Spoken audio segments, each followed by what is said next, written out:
Aujourd'hui, dans l'Église, nous célébrons les saints martyrs, les saints innocents. J'aimerais me concentrer dans cet évangile, qui n'est pas le plus jojo de l'année, on va pas se mentir, sur les deux figures masculines principales, à savoir Saint Joseph et le roi Hérode. Saint Joseph exerce pleinement sa vocation de père de famille, à savoir protéger sa femme et son enfant.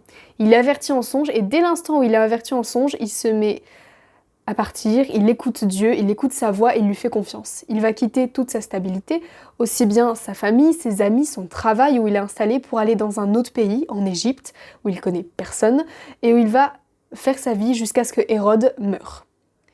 De l'autre côté, on a Hérode qui lui n'a du coup pas de soumission à Dieu. Dès lors qu'il apprend qu'on lui a menti, que les mages se sont moqués de lui selon lui, il se met dans une vive colère. Il veut conserver ce pouvoir, cette puissance qu'il a sur la terre, alors que cette même puissance lui a été en fait donnée de Dieu.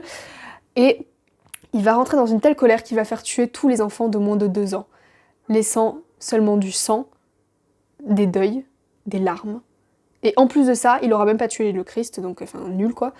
Et ça nous met vraiment à penser et aujourd'hui à prier pour tous nos saints innocents, pour toutes ces âmes qui ont souffert parce qu'on a voulu garder le contrôle, parce qu'on a voulu garder une forme de supériorité sur quelque chose alors que nous ne sommes pas les maîtres du temps et de l'espace.